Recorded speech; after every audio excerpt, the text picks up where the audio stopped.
літочку читаємо, він хоче знати, чому це не як ви осивки літати. Якби крив осикав, він би дуже просто полетівши в океан на Сивений острів. Тепер про пелікана. У морі У морі пукався, сухеньким стався, все оджопом трубенко, у венці лубенка. Пелікан.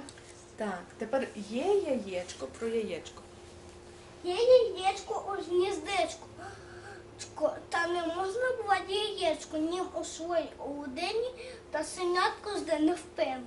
Тепер про їжачка.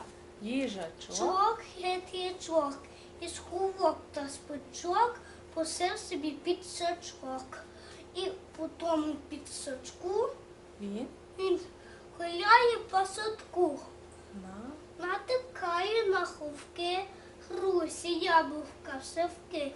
І до себе на обід він скликає цілий вік.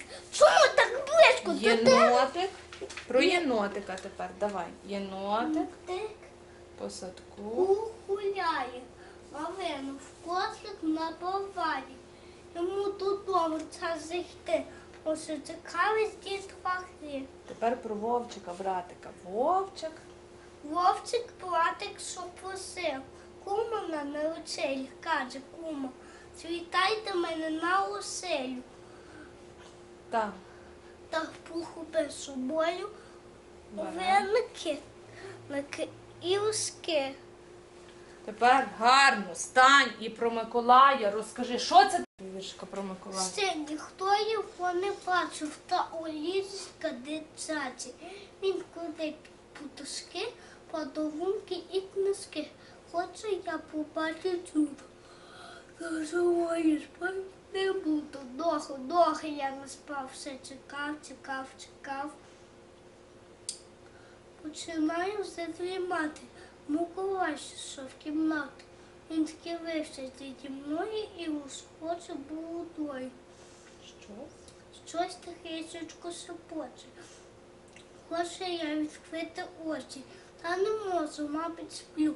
Миколая я люблю. Молодець. Тепер кажи бабусі Любі привіт всім на Україні.